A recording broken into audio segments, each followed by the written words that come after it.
We're live. Okay, excellent. So hopefully people can see me. Good. Well, it's good. Still good morning here in Edmonton. It's 11 o'clock in Edmonton. Hopefully it's lovely where you are. I'm Kevin Haggerty, and I'm to have the pleasure today of chairing this session called Belief and Radicalism in Prison and Beyond. And we're privileged to have three excellent speakers today. We're going to start off with Massimo Sozzo, and then we're going to move to David Skarbek.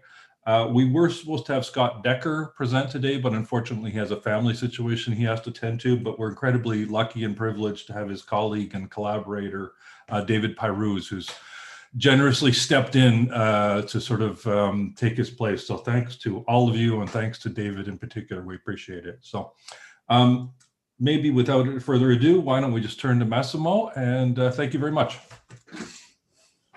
Thank you very much, Kevin. Good afternoon for me here in Argentina. It's a great pleasure to be here in this very interesting conference, in this fascinating conference.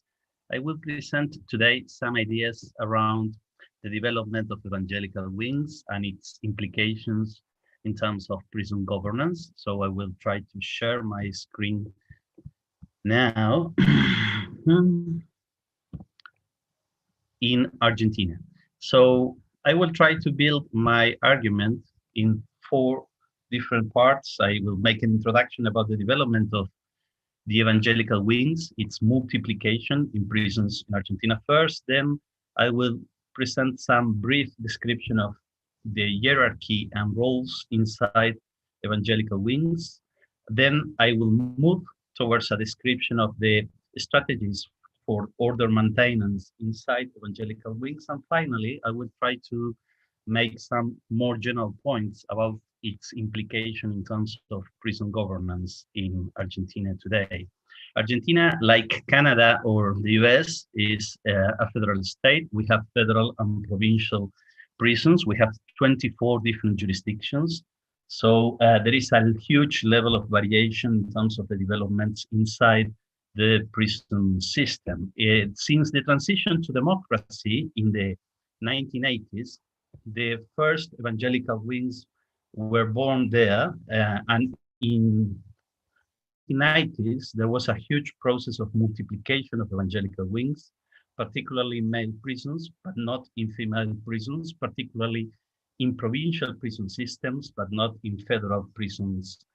However, there is, as I said, a strong level of variation across jurisdictions, both in terms of the degree of this development and in terms of the timing of this development.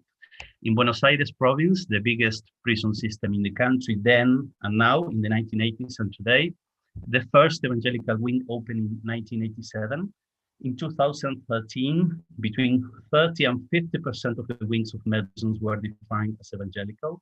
Even in this jurisdiction, there was an experiment between 2002 and 2010 of an entirely evangelical prison, Prison Unit 25.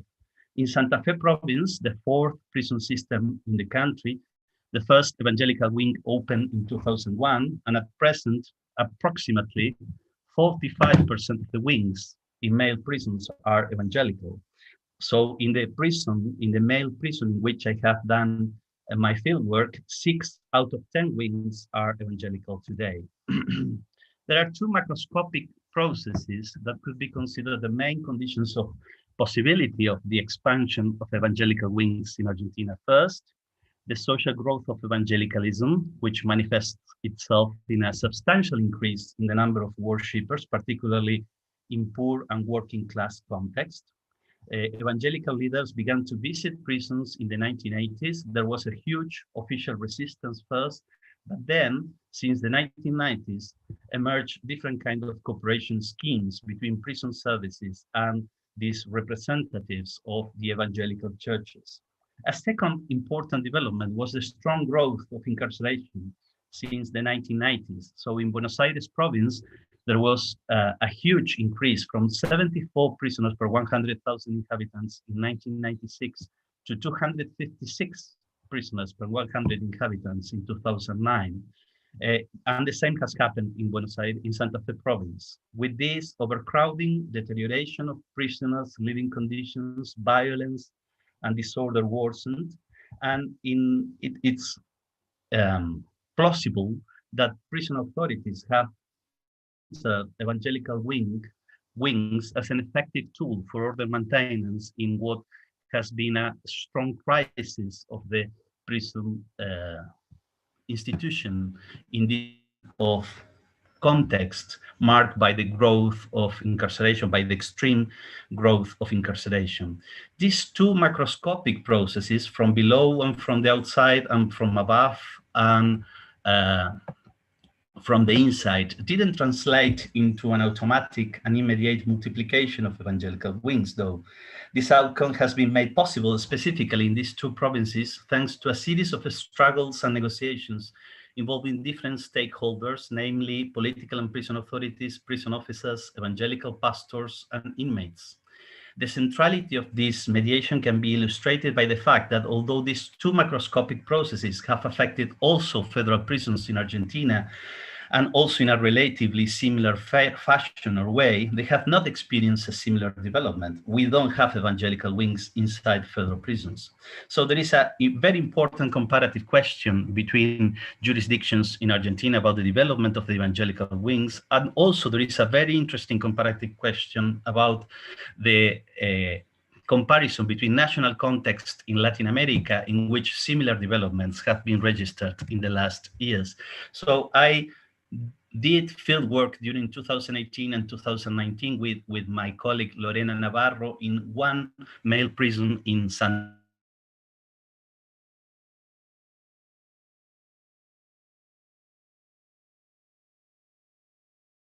huge amount of research, of social research that has been done in the last 10 years on evangelical wings in Argentina.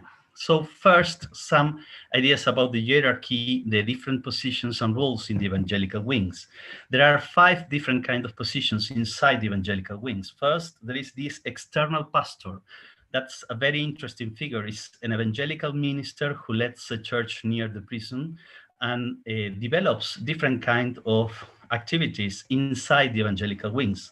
One of the most important ones is the selection of the internal pastor and other members of the evangelical wing hierarchy. The internal pastor, as we will see, is a prisoner, but also he elaborates guidelines about general rules and the organization of religious activities inside the evangelical wing, and he sustained a strong dialogue and negotiation with prison authorities. He also collects tithes and offerings paid by the inmates housed in the evangelical wings, and also in some occasions he present some goods for the prisoners inside the evangelical wings. He enters some goods for the prisoners in the evangelical wings. The internal pastor is the key feature, the key figure. So it's a prisoner selected by the external pastor with a huge difference and variation across jurisdictions. In the case of Santa Fe province, there are not we didn't register a strong intervention by prison authorities in the selection of this external pastor. This internal pastor has a strong combination of a strong, long prison and crime trajectory with a long, also religious trajectory inside the evangelical wings of the prison. It's a figure with a strong degree of stability, and we didn't register in our fieldwork the use of physical force by him as a tool in order to govern the inmates inside the evangelical wings. He also plays different kind of roles. He set out the rules of the evangelical wings, the offenses, the sanctions that have certain partial coincidence with official rules, but also very strong differences. He organized religious activities and in general everyday life inside the evangelical wing. He also played a strong role in preaching, searching conversion of the prisoners, and he is the key figure in imposing sanctions to those who break the rules of the evangelical wings. There are also 3 other positions: the leaders, the collaborators, and the non-members of the church. The leaders are inmates with a high level of compliance with rules and religious dogma and activities. They are selected by the internal pastor in consultation with the external pastor. They have some decision-making power over those under them in the evangelical wing hierarchy. The collaborators are more peripheral positions. There are much more. There are around 20 in the evangelical wing we have studied. They are considered members of the church, but in a process of religious conversion by the internal pastor. They have a more flexible attitude towards religious practices and rules. And finally, these non-members of the church are people that live inside evangelical wings, but are not recognized by its authorities as members of the evangelical faith. So they have a quite ambiguous or ambivalent relation with religious practices and religious rules. Despite this, as long as they do not get involved in serious disorder, their stay in the evangelical wing is not questioned. There are two different kinds of strategies to maintain order across this evangelical wing hierarchy, in which there is diverse degree of participation of prison authorities and guards. We have, by one side, preventive strategies, and by other side, reactive or repressive strategies. One very important preventive strategy in order to avoid the existence of conflicts between inmates inside the evangelical wings is the process of admittance to the evangelical wings of the newcomers, of the new admissions inside the prison. So, for example, the internal pastors went to an area of the prison every Thursday, and they interviewed the new admissions, the inmates that are arriving to the prisons. And in case they find that they don't have conflicts with people that is living inside the evangelical wing, they build an agreement. This agreement then is communicated to prison authorities. And in fact, the new admission, as they call the inmate that has entered the prison, has to sign a formal agreement that is required by prison authorities in order to be transferred to that kind of evangelical wing. There is also a very strong process of negotiation with prison authorities and guards in relation to the transfer of inmates from normal wings, as they call it, to evangelical wings inside the prisons. One interesting practice inside this process of admittance is what they call the practice of forgiveness.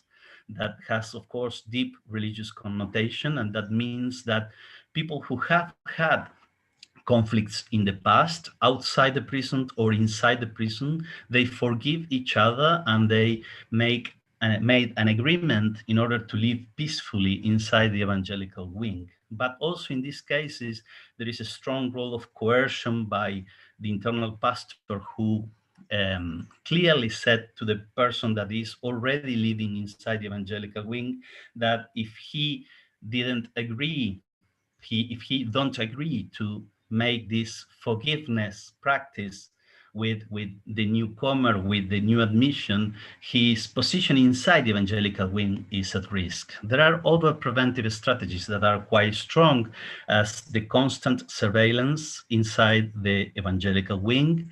There are some practices of mediation when conflicts are emerging between prisoners that are quite interesting. We could go back to this if you are interested in the Q&A. And there is a strong system of informal rewards that is a key element in preventing disorder inside the evangelical wings. That means from material improvements in living conditions to the more general, let's say, reward of living in peace inside of the evangelical wing, but also more, let's say, tangible penal rewards in terms of the progression inside the prison regime and the access to mechanisms of transitory release. There are, of course, many reactive strategies in case, particularly when inmates in the evangelical wings break the rules. In the case of minor infractions, particularly for first-time offenders inside the evangelical wing, there is a practice of warning. Then there is a type of sanction that the inmates inside the evangelical wings called discipline. That means that the persons that have broken the rules have to produce more religious activities inside the evangelical wings. In some cases also, they have to develop cleaning course. But there are also very strong reactive strategies, very strong sanctions like solitary confinement and the expulsion from the evangelical wing. In both cases, our interviews said that there is a strong levels of discretion and arbitrariness in making the decisions. The decisions are made by the internal pastor, in some occasions in consultation with the external pastor. And both types of sanctions involve the active participation of prison guards and authorities. So there are several stories in our fieldwork about the imposition of the sanction of solitary confinement.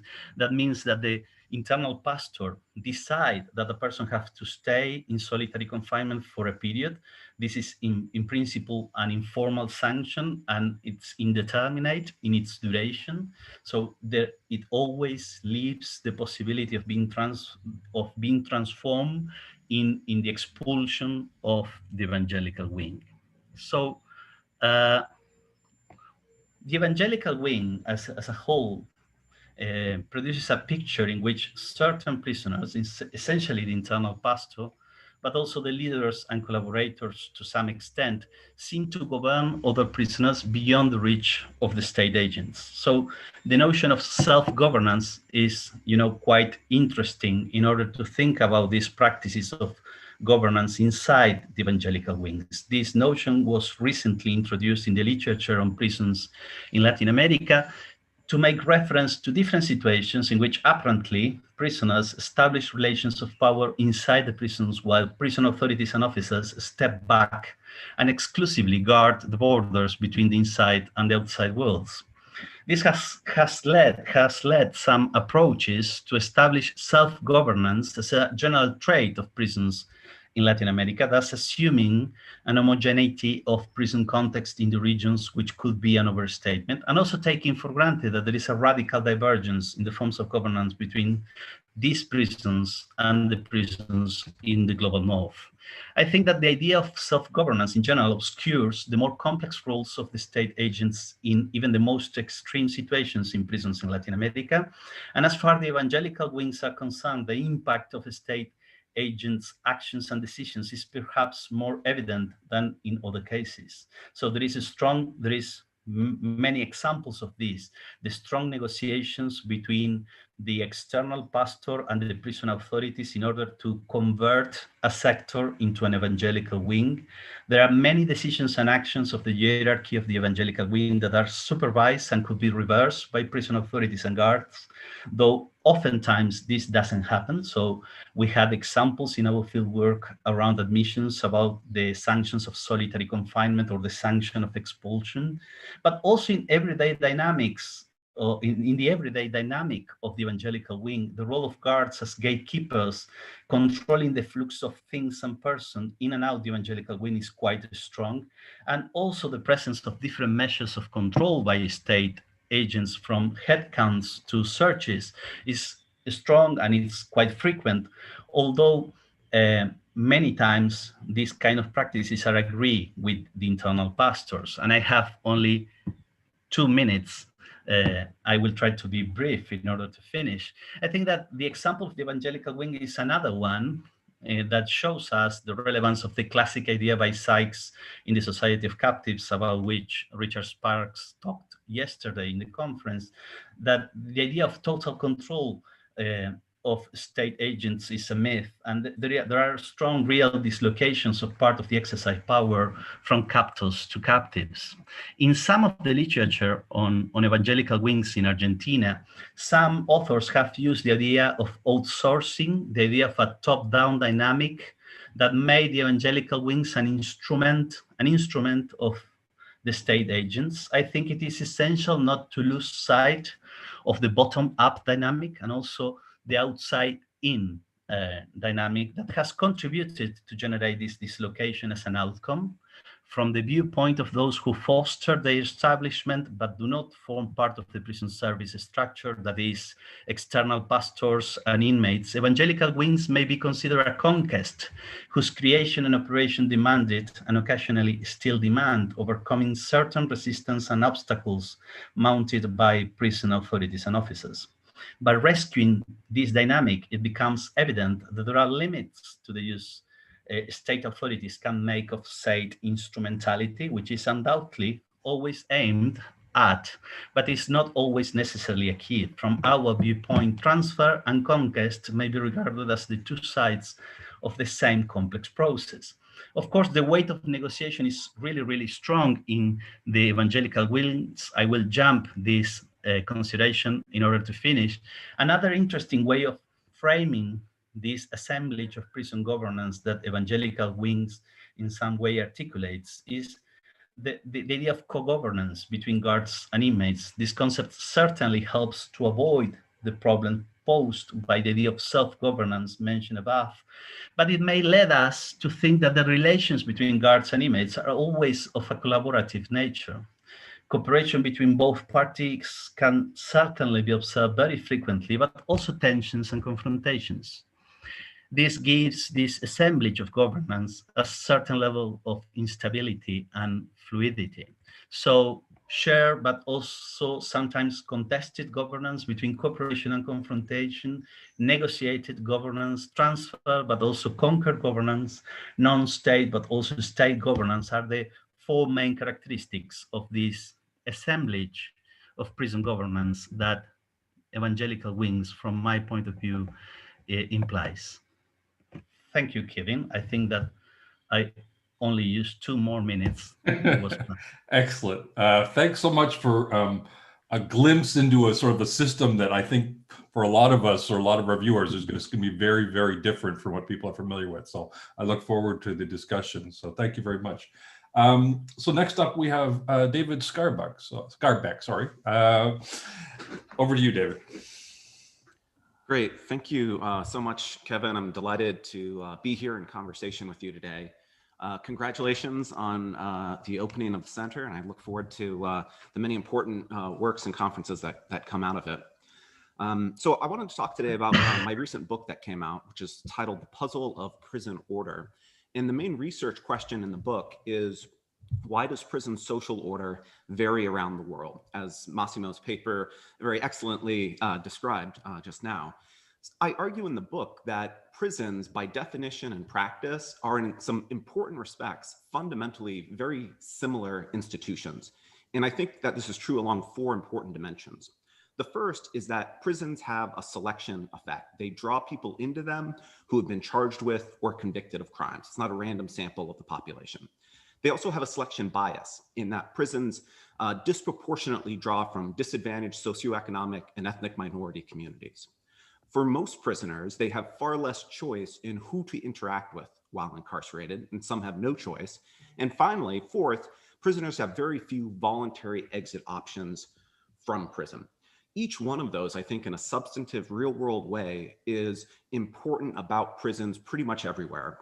From a theoretical perspective, these are precisely the sorts of things that sort of economists or political economists would think are going to determine whether the nature of the interaction in those prisons is negative sum, zero sum, or positive sum, a good or a bad one, basically. So in the book, I argue that these prisons sort of everywhere essentially share these fundamental characteristics, but as noted in the previous paper, there's a tremendous amount of variation in the informal life and in the relationships that prisoners have with staff in prisons around the world. So there's a lot of similarities across prisons, and I think that means we should compare them, but there's a lot of differences, and that's why I think we should be doing a comparative analysis across prisons. So in particular, I'm interested in the informal aspects of prisons. Why are prisoners working with a great deal of solidarity to collectively exert an important influence on the everyday life of prisoners in some places, but why is that solidarity and influence lacking in others? When prisoners maintain social order, why do they sometimes turn to hierarchical, ethnically segregated gangs? In other cases, they sometimes rely on norms and mechanisms like gossip and ostracism to enforce social control. So my interest is understanding how this informal aspects of governance vary across prisons. My main theoretical lens is on governance institutions. Governance institutions define and enforce property rights. They facilitate social and economic interactions, and they aid in the production of collective and public goods. The correctional officer at the center of the screen is an example of official governance. It's his job and responsibility to maintain the safety and security of that facility. In the book, however, I argue that for at least two other reasons, prisoners sometimes have a demand to invest in additional extra-legal, outside of the state, governance institutions. The first, as I think this picture during a period of overcrowding in California suggests, is that for some prisoners, they feel exposed and open, vulnerable to bad actions by other captives. They feel that they may not be as safe as they wish to be, or their property not as secure. So I think in many instances, it's very reasonable for prisoners to invest time, energy, and resources to try to make themselves safer and their property more secure, to invest in extra-legal governance. A second reason why prisoners invest in extra-legal governance has to do with the underground economy. These are some of the thousands of mobile phones confiscated from prisoners in California every year, and every single one of them is contraband.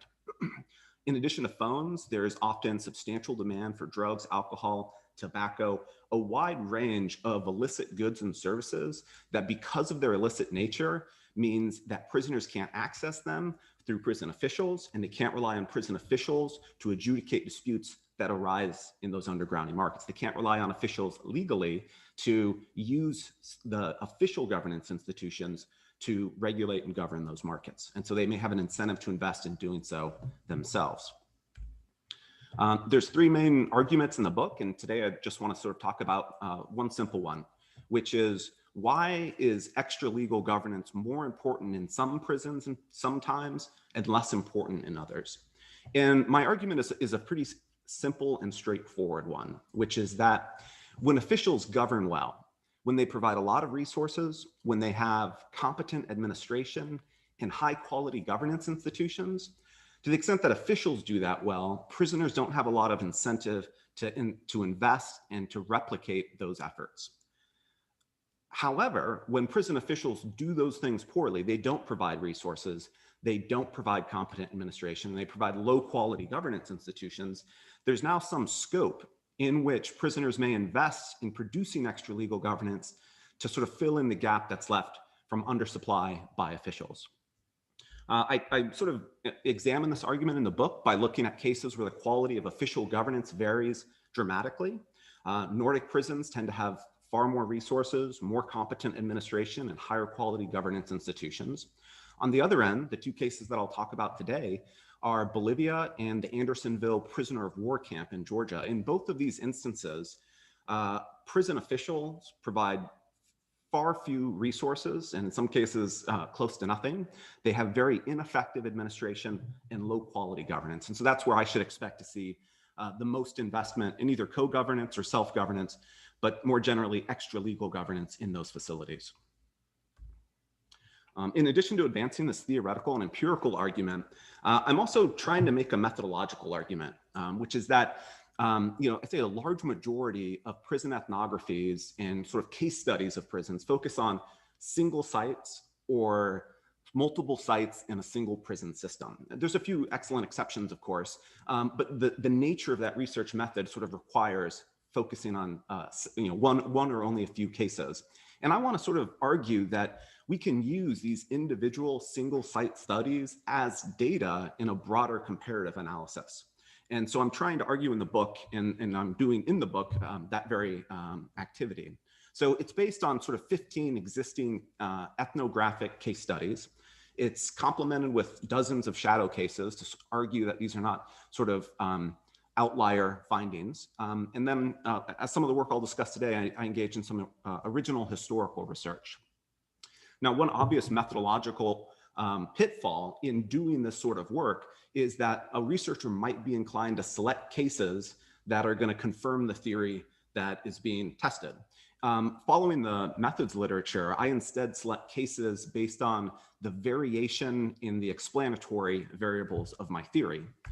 So for instance, I select 3 cases where the quality of official governance is low and 2 cases where the quality of official governance is high. I likewise pursue other theoretical predictions by looking at variation in the demographics of the prisoner community. So I select California's historical experience. I examine women's prisons in California, which are selected because of their small populations. I select a number of English prisons because they have both small populations and denser pre-prison social networks. And finally, I look at a few unique units in the Los Angeles County Jail, which combines all 3 small populations, dense pre-prison social networks, and relatively high degree of homogeneity in terms of culture and worldview. So that's the scope of the book. Today, I wanted to just focus on 2 cases to look at how extra-legal governance works or doesn't work in instances where officials provide relatively low-quality governance. So first, I want to sort of return to Latin America. And while recognizing immediately that there is substantial sub-region and sub-national variation, I want to argue that certainly relative to Nordic systems and certainly other Western European systems, they tend to have lower quality governance and fewer resources in Latin American prisons. They are on average far more overcrowded. They're less well staffed, and they're staffed by people who receive less training and often less compensation. Prisoners themselves, study after study show, live often in pretty extreme levels of poverty. They lack access to basic human rights like healthcare. And in many Latin American prisons, the architecture is in disrepair, and these are sort of crumbling, dangerous environments. So my argument is that when the quality of official governance is low, we should see more investment in extra-legal governance. And that's what we find, is that across Latin America, there's a proliferation of extra-legal governance groups, including ones partnered with religious organizations. They exist across the continent. Their effectiveness and legitimacy certainly varies substantially from case to case, and their organization varies a lot. But it's clear that relative to, say, Western European or American prison systems, there's a lot of extra-legal governance where there's very little official governance. So at some aggregate level, I'm arguing that there's a sort of correlation that's consistent with my intuition about where we should see extra-legal governance. But to better pursue that, I want to drill down and look at the mechanisms in operation in a particular example. San Pedro prison in Bolivia is sort of somewhat famous now. From the outside, it looks like a pretty sort of standard, Western prison in that it has large foreboding walls. There are correctional officers on the perimeter regulating that perimeter. But what's unique about the prison relative to, sort of American perspective is that the prison officials have a very little presence on the actual inside of the facility. So there are no guards that are active and regularly maintaining order within the prison. The National Lawyers Guild reports that the prison administration provides no rehabilitation services, no schools, and mental health care. Inmates have complete freedom of movement within the facility. Prison officials do provide this food on a daily basis, but prisoners report that it's both unappetizing, but also prone to make one sick. The prison, as this aerial view gives some indication of, is broken down into about 8 different housing units. And what's unique in part about this prison is that prisoners do not have the right to sort of own their own cell, or to have a cell. They have to purchase or rent a cell from another prisoner, or at the very least, rent a place to sleep and keep one's belongings. One sad result of this, of course, is that prisoners who can't afford to pay live outside and live in even worse conditions. Within each of these housing sections, however, there are committees that are in charge of maintaining order within that housing section. The committees keep records of who owns which cells, they resolve disputes, and they organize educational and entertainment activities. And the representatives on these committees are residents of the area and elected by their neighbors. According to one report, each section has the feel of a neighborhood or even a small village with its own courtyard, plaza, and shops. The committee in charge of each section manages it, repairing the sidewalks or painting the walls. Each directiva sets an assessment charge for prisoners in the section, and each committee is responsible for its own budget. There's also something like a sort of somewhat thriving market economy. Prisoners, as in many Latin American prisons, have far more access to visitors, friends, and family from outside of the prison. And so there's trade that takes place, trade and sharing, I should say, that takes place with the outside world, resulting in a sort of mini economy within the prison. This is an example of a food stall that sells an alternative to state-provided food. Like many Latin American prisons, the prison is also home to families. Here, children are allowed to live legally until the age of 8, but they're in practice not forced out after that. So in San Pedro, depending on the time of year, there's anywhere from 200 to 400 prisoners living in the facility, sometimes with the mom. They typically go out to school during the day and return in the evening. And prisoners have invested in a parents association in order to provide education and entertainment activities, but also to create rules that they expect other prisoners, non-parents, to follow. For example, there's no fighting allowed in the presence of children. So we see a variety of different types of extra-legal governance: a housing section, parents associations, markets, and these give incentives and opportunities to prisoners to establish some social order. Having your own house that you can modify allows you to invest in self-protection.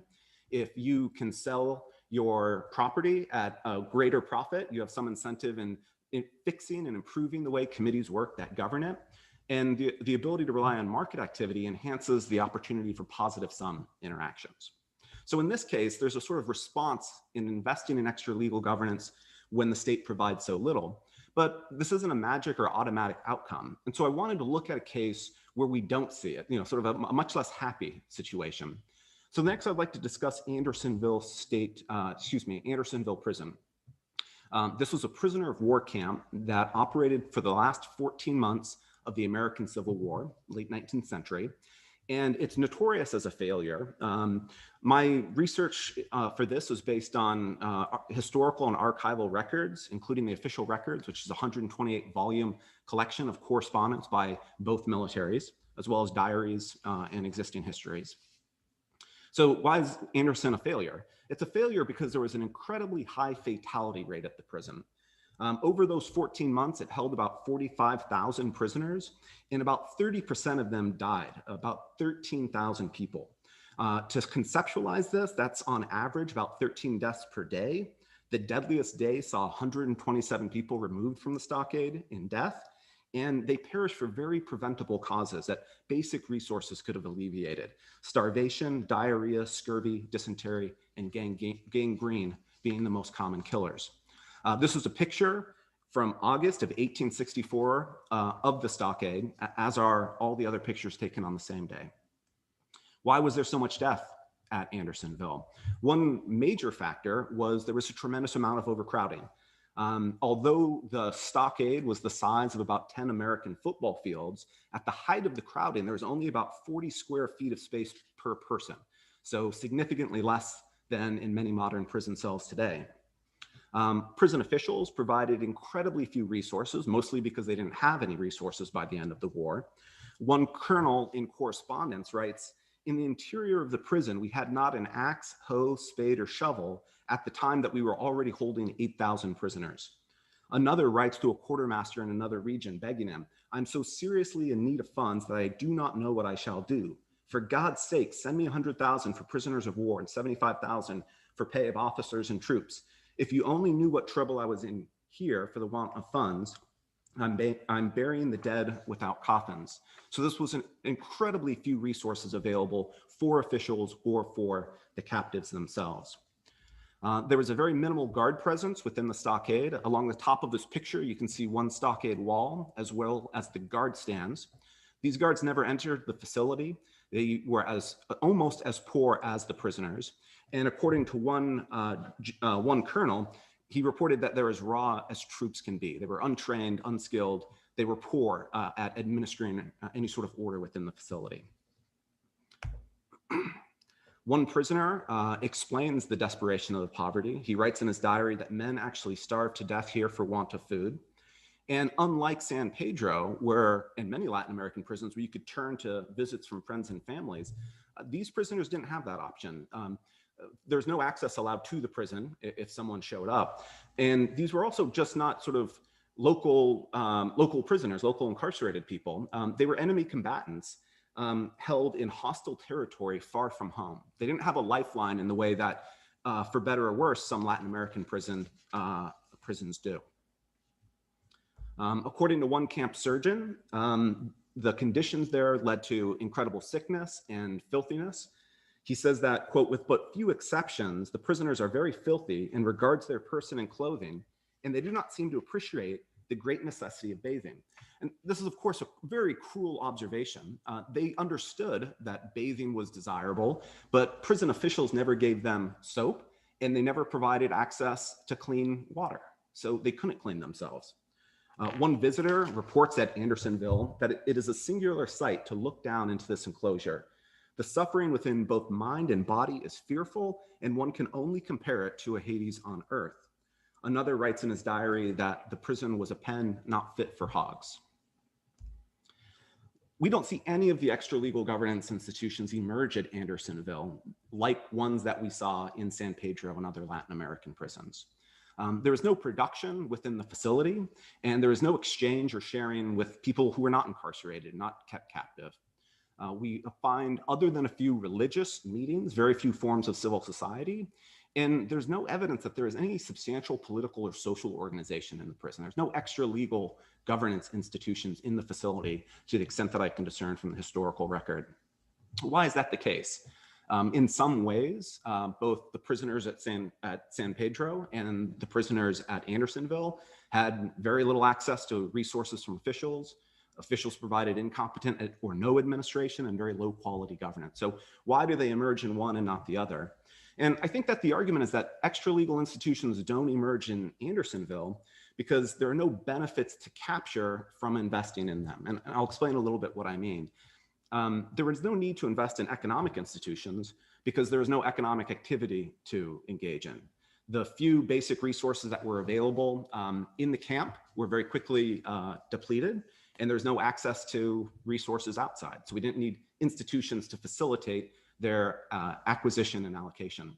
Likewise, sort of ironically, there were very few opportunities for crime. Everyone was desperately poor, so there was very need to invest in sort of property protecting institutions. And the sort of near universal weakness and poor health of the prisoners meant that there's little energy for violent crime. So the book is trying to develop and test a theory of the institutional diversity in the informal life of prisons across space and time. I've discussed two examples where the quality of official governance is low and prisoners respond in two very starkly different ways. I think that there are implications for the broader study of governance institutions, but I'm out of time, so I'd be happy to talk more about that in the Q&A if anyone's interested. Thank you very much.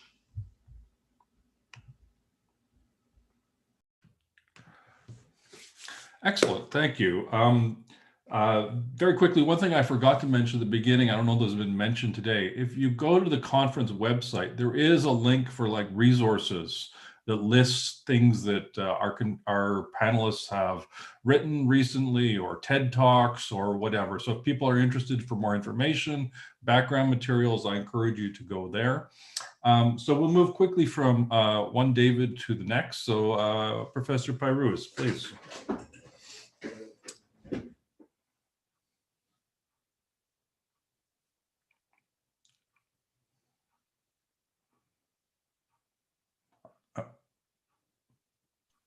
Somebody had to start by talking with the mute on. All right, my name is David Pyrooz. I'm an associate professor at the University of Colorado Boulder. Thank you to Drs. Basarius and Haggerty for the invitation to participate in this. And congratulations for the development of the Center for Criminological Research. I wanted to start by saying, my colleague Scott Decker was supposed to give this presentation. He had a personal emergency that he had to attend to this morning. And that required me to be able to deliver the presentation. So bear with me for any of the rough parts of this, but I am excited to present this today. This is on the imprisonment-extremism nexus. And in this paper, which is forthcoming in +1, in fact, we just got an acceptance on Monday, we examine how activism and radicalism intentions change with prisoner reentry. So prior research, at least in the United States, and I should clarify this, it typically organizes research in prisons into the period before mass incarceration and then during mass incarceration. Our grand experiment with mass incarceration in the United States, and so the classic era, and there are many works associated with this, is typically highlighting things related to the importation of codes and predispositions and biographies, and contrasting them with the deprivations that are experienced while in prison. The contemporary era not only builds on that, but also expands that in other areas. And one of the areas that is emphasized is the exportation from the prison to the street of behaviors, beliefs, attitudes, cultures, norms, and so on. Now, missing from a lot of this work in this contemporary era is directed at issues related to extremism. Now, total institutions, whether it's military camps, cloisters, boarding schools, or prisons, they cut off individuals from the outside world. They closely regulate behavior, they impose strict regimens, and then they force their residents to associate almost exclusively with like-minded others, similarly situated others. So people may enter total institutions with a set of normative beliefs that may change by these long, intense periods of confinement.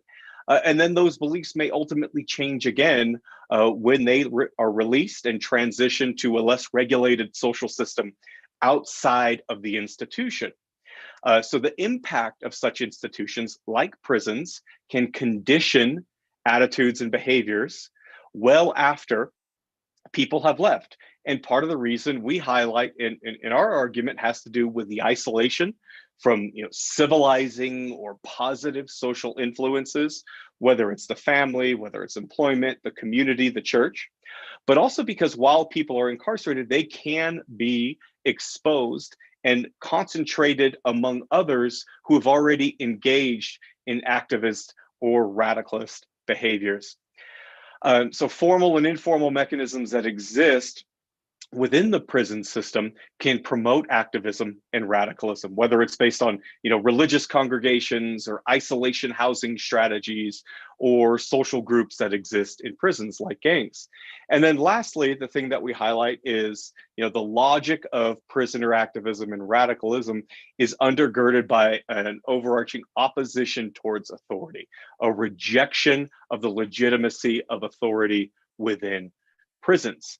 Now, there is some evidence of an imprisonment extremism link, but it is driven mostly by anecdotal accounts, one-off reports. But in general, whether it's journalistic accounts or government reports, it does illustrate a grave threat that is associated with this link. Now, there are some very good exceptions in the social scientific literature that give sound accounts of the imprisonment extremist link. Now, most of those are focused squarely on the inside. They don't follow people to the outside after they are released from prison. Among the 600,000 people in the United States who are released from our state and federal prisons each year. Gary Lafree's work with his colleagues is perhaps the closest, but their aim was to differentiate violent and non-violent extremists based on a correlate of imprisonment. So what we aim to accomplish in this research, we responded to the state of the literature, for one, by developing conceptual models of possible empirical associations between activist and radicalism intentions. We also measured continuity and change in those intentions, and then tested these associations.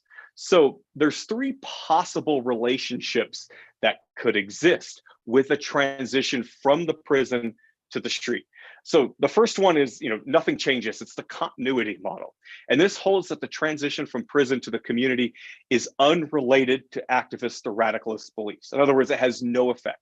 So this persistence is predicated on the strength of the cultural codes, the convict code that exists in prison. And from this perspective, activist and extremist beliefs that are acquired in prison will persist with the transition to the community. Now, the contraction model, it holds that activist and radical beliefs will decline upon release and re-entering into the community. And this idea is based on the pressing concerns that are involved in the re-entry process, that the time and the commitment necessary to maintain beliefs that are acquired in prison are ultimately pushed to the wayside when confronted with the realities of re-entry. The extremist enhancement model, in contrast, takes the position that their support for activism and radicalism increases with release from prison. And this is premised on the condition that expectations for reentry are not met. In other words, there's this anomic state that is encountered because the hopes for prisoner reentry fail to be realized, whether it's employment or housing or relationships and so on. And so it creates what Jasko and colleagues called this loss of significance, leading released people to fall back on beliefs and relationships that support activism and radicalism. So there's two research questions. One is, do these intentions change upon release from prison? And so we compare these activism and radicalism intentions while they're incarcerated with post-release. The second is, and this is more exploratory, is we examine the correlates, the in-prison correlates and the post-release correlates after release that are associated with these intentions. So we focused on beliefs, these extremist orientations, because theoretical models across the board, they lend them considerable weight to precipitating violent extremism. So when I'm referring to activism, drawing on Macaulay and Moskalenko's conceptualization of this, that refers to legal and non-violent forms of political mobilization in support of a cause or a group. When we're referring to radicalism, this is illegal and violent forms of political motivation. Also, this affinity towards or investment in a cause or a group. That's what underlies intentions to participate in actions on the group's behalf. So Moskalenko and Macaulay, they validated this scale, what they call the activism and radicalism intention scale, with 3 samples of college students, 2 in the US, 1 in Ukraine, and then a random telephone sample in the United States. Scott and I also validated this with incarcerated populations, and it has very good, not necessarily great, but very good psychometric properties. And what I will add is we examined this with the Lone Star Project. The Lone Star Project refers to the Texas study of trajectories, associations, and reentry. We generated through disproportionate stratified random sampling a sample of 802 men, males only, in Texas. And Texas is the largest state correctional or prison system in the United States. We focused on 2 prison units. One is the Huntsville unit. That's the largest release center in the state. The other is the Estelle unit, which is known for the Estelle v. Reese case, class action lawsuit. But the Estelle, we had to focus on that. That's about 5% of our sample because that was the administrative or solitary confinement unit. And we oversampled gang members, those who were associated with gangs in this study. So we focus on comparing the baseline interview, which was conducted about 1 week before people were released, and then the wave 3 interview, which was conducted about 10 months after they were released. Now, we didn't administer the ARIS items during the wave 2 interview because anybody who's been involved in longitudinal data collection or any survey data collection understands just how much competition there is for space and time in a survey. But we do have a baseline and 10-month follow-up where we administered the ARIS items. Now, our retention rate was 64%, which puts us about on par with large-scale studies of longitudinal studies of prisoner reentry. Overall, there were some differences between those who were retained and those who had tried it. That being said, only 2 of the 24 ARIS items differed between the retained group and the attrited group, which is what you would expect by random chance alone. Now, here are some of our key sample characteristics. Just based on demographics, what you see is, our sample is about 41 years old, and this is only the retained sample. This isn't including the others who were not retained at the Wave 3 interview. About 40 years old with a good deal of variation. Texas is unique in the sense that it's a very diverse prison system, at least in terms of the dominant racial or ethnic groups in the United States. So it's about a third Black, a third white, a third Latino. Education on average fell below 12 years of formal education. For the in-prison measures, we have a range of attitudinal beliefs as well as associations and behaviors. So once we correct for our oversampling, you see about 10% of our sample was affiliated with gangs. They spent about 5 years incarcerated in the Texas prison system. Some it was just as little or as little as 2 months. Others were in there for as long as 3 decades before release. On the post-release, we examined things related to relationships, employments, housing, neighborhoods, and then criminal justice outcomes like rearrest and reincarceration.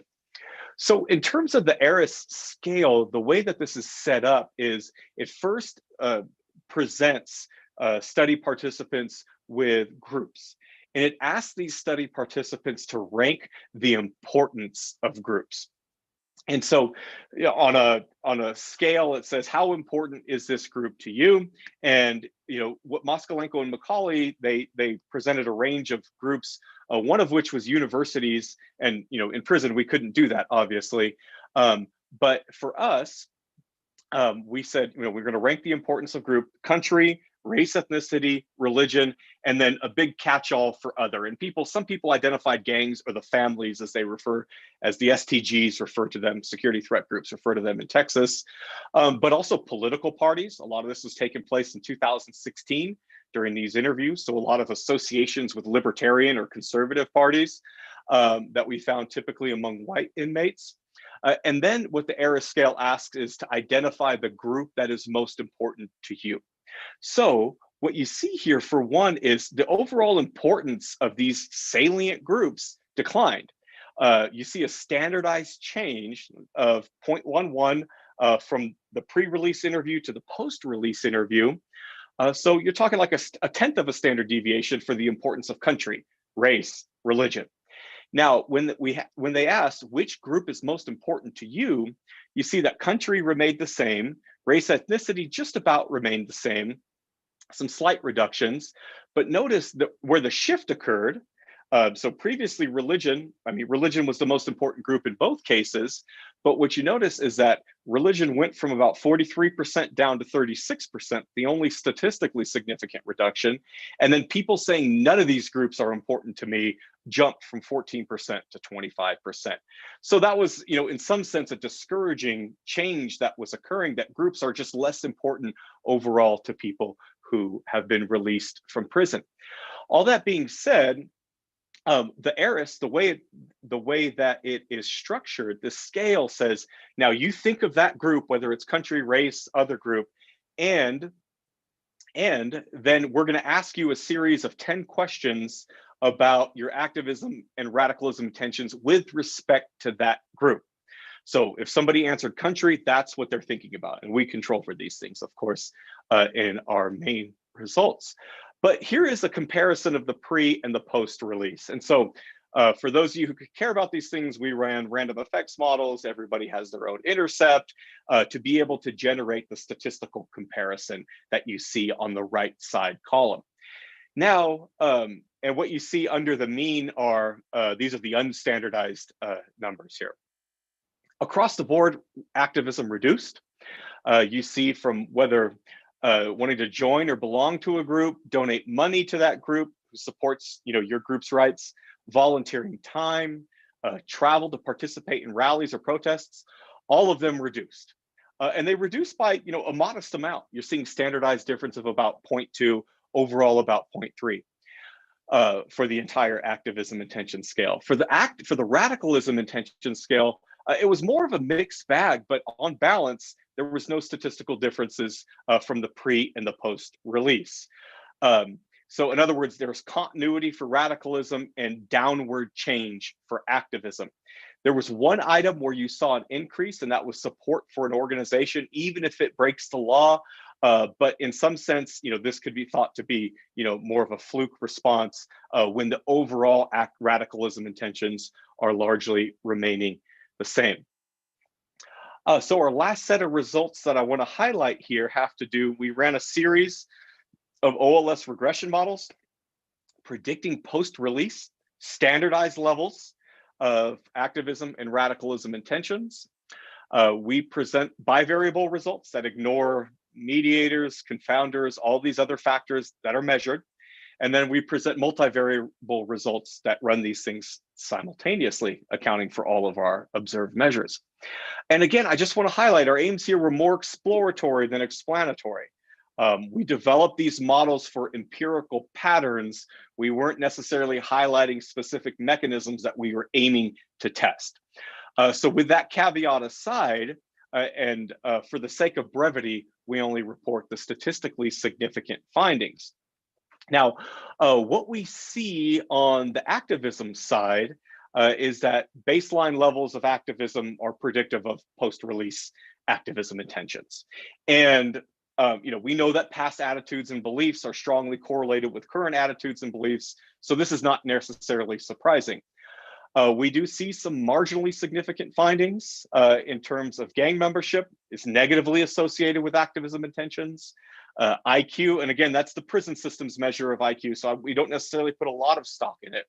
But the one consistent measure, whether we're looking at activism or radicalism intentions, is legal cynicism. So we see people who score higher on legal cynicism have about a 0.22 standard deviation higher score in activism intentions as well as radicalism intentions. You do see a mixed bag of finding on the radicalism intention side, not a lot of consistency. Now, the group that they select is interesting in the sense that it did not predict on the activism side, it did predict on the radicalism side. So if people's, when you're comparing it to those who said race or ethnicity was the most significant group, most salient group in our life, people who selected country, people who selected religion scored much lower, almost a half standard deviation lower on radicalism intentions. So what I want to do for the last minute here is or minute and a half, is to summarize the conclusions from this research. And one of the main takeaways is that, there's been considerable speculation that imprisonment is a corollary of radicalization, yet there is little solid empirical evidence.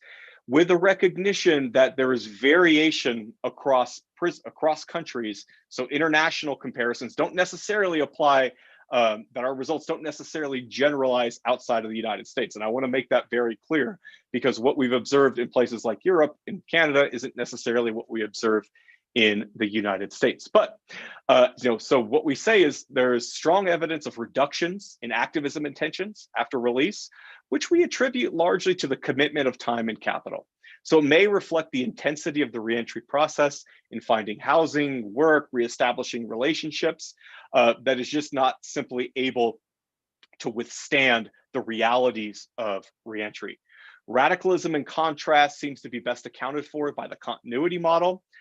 We just don't see the change that occurs, but we should recognize we have low base rates that we are observing. In fact, the prisoners in our sample exhibit radicalism intentions that are not unlike elite college students or elite university students that were observed in Moskalenko and Macaulay's study. We don't find a lot of predictors of activism and radicalism, and none of the measures really of the post-release experiences were related to these intentions. And so, this is sort of the ubiquitous call for more research, and it could be that there are additive or multiplicative effects that are taking place that sort of combine together to give rise to higher or lower levels of activism or radicalism intentions. Now, we do see legal cynicism as consistent with higher scores on these intentions, and we attribute this towards antipathy towards the law, and its agents could support these more extremist causes.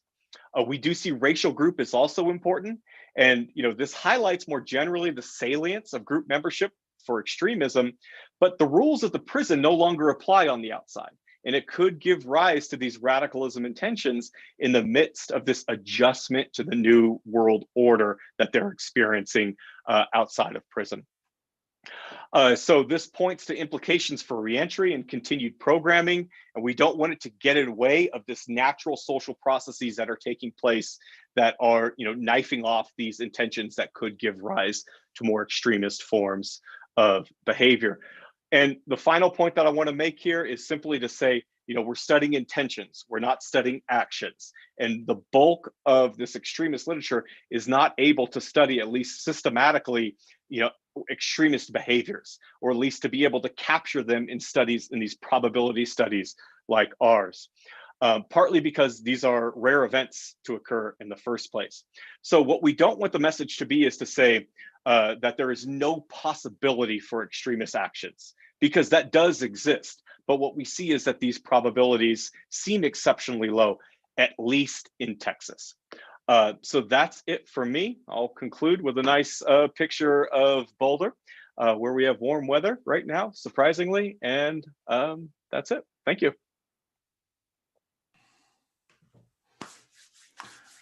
Excellent. Thanks to David, and thanks to everyone. We have about 15 minutes. We have a long list of questions. As usual, we're not going to be able to get through them all, but I would invite people that maybe we don't get to follow up with emails to our contributors. I'm sure they'd be happy to sort of clarify some of these things, because there's a lot of interesting questions here. So I'll just start at the top, from Huiman to Massimo. It's great to see you, Massimo, and thank you for this fascinating presentation. What role does the lack of state presence, for example, when CEOs step back, play in establishing the prison complex? Thank you, Kevin. I think that it's a very, very strong and important role, of course, as the work by David Skarbek has shown. I think it's very, very important to understand how the lack of resources, the lack of personnel plays a strong role in the construction of these schemes of extra-legal governance, as David has defined it. In the case of the evangelical wings, what is quite interesting is that the boom of the evangelical wings in the 1990s and 2000 coincided with a strong public investment in prisons in these provincial jurisdictions, with the multiplication of prison staff. So I think that this, in the case of this explanation, this general explanation in the case of the evangelical wings has to be moderated in its weight in order to understand it. But for example, it's true that if we think about the federal prisons in Argentina, are is the richest prison service with the best conditions in terms of resources, personnel, etc. And it's not casual that we could not see today evangelical wings inside federal prisons. It's a consequence of it. So I think it's very important. In the case of the evangelical wings, we also have these other elements at play. So for example, the pressure from evangelical wings, all these evangelical leaders visiting prisoners all the time since the 1980s and trying to build these spaces for prisoners of evangelical faith inside prisons from below and from outside the prison. I think it's also very, very important. Excellent, thank you. So the next question is for David Skarbek. And this is from Aberdeen. I'm not sure, that might be an abbreviation, so I apologize. Hi, David. In the specific case studies you present here, aren't many of the differences explained by the difference between a camp and a prison? The camp is more precarious and extraordinary. Additionally, there is the war conditions and the citizen enemy, different dynamics. Yeah, I mean, I think that's sort of an obvious potential confounder in looking at these two particular cases. One thing that I had on my slide that I didn't have time to get to is that the time horizon for these prisoners was falsely in their minds much shorter than it would be for prisoners. So in the prison diaries, we see that there were constantly rumors that prisoner exchanges with Southern prisoners in the North would re-begin. They were very controversial during the war. And so prisoners often thought that this week they'd be exchanged and they would be set free. So that short time horizon absolutely reduced their willingness and interest in producing something that's only going to be beneficial over the long run. But I don't think that the, I guess, enemy-civilian difference is as important in explaining the lack of extra-legal governance in this setting, because we see in a lot of studies of other POW camps that there is a lot of investment in extra-legal governance. So one of the first prison ethnographies was by an economist named R.A. Radford from 1945, and he finds extensive extra-legal governance in a World War II prisoner of war camp. So it can't just be that it's a prisoner of war camp rather than a prison, I think. And that's at least the argument I make in the book. Excellent, thank you. So this is from Allison. This is for David Pyrooz. Did the more activist or extremist prisoners agree to talk with you? How representative in terms of ideology are your sample? That's a really good question. The representativeness question, right? Yeah. So, one thing I should highlight, I mean, this is a probability sample. So they were randomly selected based on lists that we received of people. We didn't select them, based on any sort of extremist orientations, to be clear. What I should highlight, though, is that non-participation was rare. We only had 5% of people who refused, and we documented why they refused to participate in the study. And overwhelmingly, the refusals had to do with they were tired, they were concerned about their reentry, they were sick. That was the explanation. We didn't get these hard, flat-out refusals that had to do with the dynamics of the study. Overwhelmingly, people participated.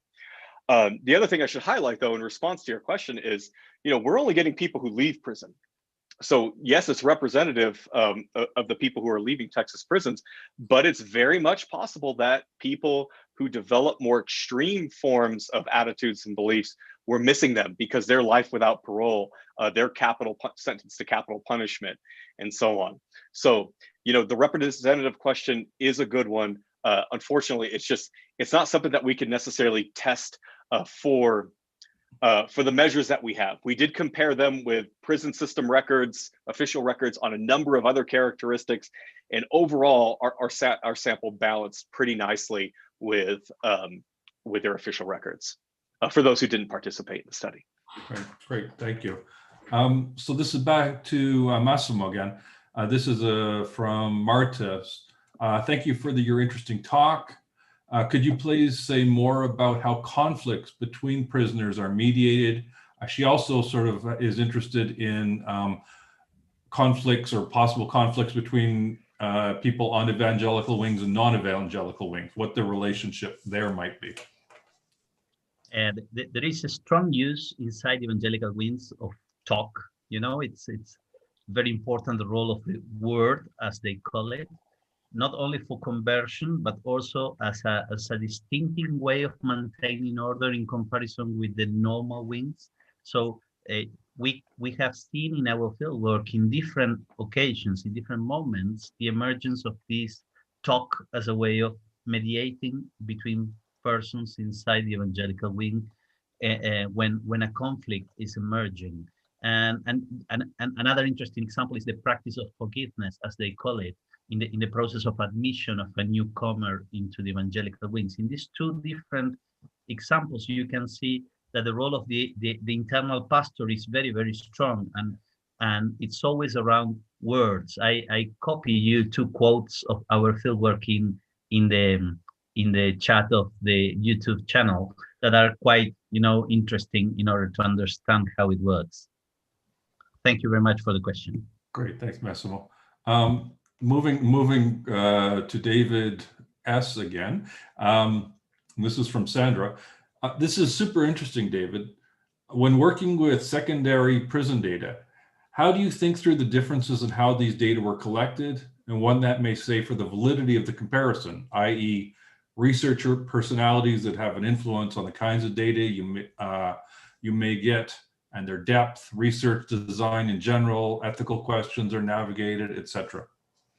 Yeah, that's obviously a big question. And I spent a lot of time trying to think about how to think about that. And I guess, in doing the book, I thought there was a theoretical, a methodological, and a practical component to thinking through that. So theoretically, many studies are just not relevant to my analysis. And so I read lots of interesting, important work and said, that's just not relevant to the things that I'm testing. For those that were, the question was, is the evidence relevant? Is it proximate, as in a special space to speak to a theory? And is it authentic? Is it likely to be true? And that leads to the methodological argument, which is just, are they transparent in what is the research design? What was the sample? What was the sampling method? Does this seem like a reliable empirical study? And again, there were some that were relevant that I just, I thought there wasn't enough information, or the information wasn't very compelling. And so you have to sort of weed out, sort of use a research design training to sort of think about which ones are sort of likely to be more reliable or not. The practical is there triangulation? Are there scholars from different disciplines, different theoretical frameworks, and different empirical approaches who are telling a pretty consistent story? So I mentioned very briefly at the start that I have dozens of shadow cases. That's what in political science we sort of call, they're not case studies in that it's not an intensive focus on them, but there are lots of studies that are consistent with maybe what the case study that I do focus on is. And if there wasn't, some general sense that this is like a consistent across findings or other scholars' intuitions, then I would typically just sort of say, well, that's probably not going to be a big part of the focus in this sort of test of this approach. Finally, I guess I'd say that, one important thing to note is that I don't think that my theory necessarily explains any particular person's study better than their study does. I'm not trying to maximize explanation of a single case. I'm trying to increase the cross-case explanation. So I'm definitely leaving a lot of important description and understanding of particular cases on the table. And the hope is that in paring down what explains particular cases, it allows us to explain more cases with less. Great, thank you. So I think this will just be the last question. It's kind of for both of the Davids, although David Pyrooz, I realize your data may not be able to speak to this, but I'll just put this out there. Just thinking about sort of Mark Ham's argument about dysfunctional prisons, poorly organized prisons, to use David Skarbek's term, poorly governed prisons, and how these might contribute to or foster forms of radicalism or extremism. Is there anything in either of your projects that kind of speak to this, that contradict this, that reinforce this? Either one of you, please. I think David's probably better fit for answering that than me. Sure. I don't actually have a lot to say about it. I think that radicalization is relevant to governance in prisons, but I don't have a theory of radicalization. I've got a theory of extra-legal governance. I think that there are examples. I think it's called Camp Bupa, maybe, where sort of the early members of ISIS meet and form and recruit and create the hierarchies and institutions that they relied on.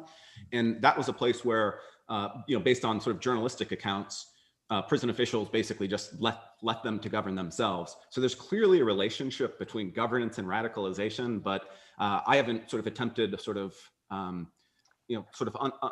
unpack what that relationship actually is. So I don't have a great answer for you.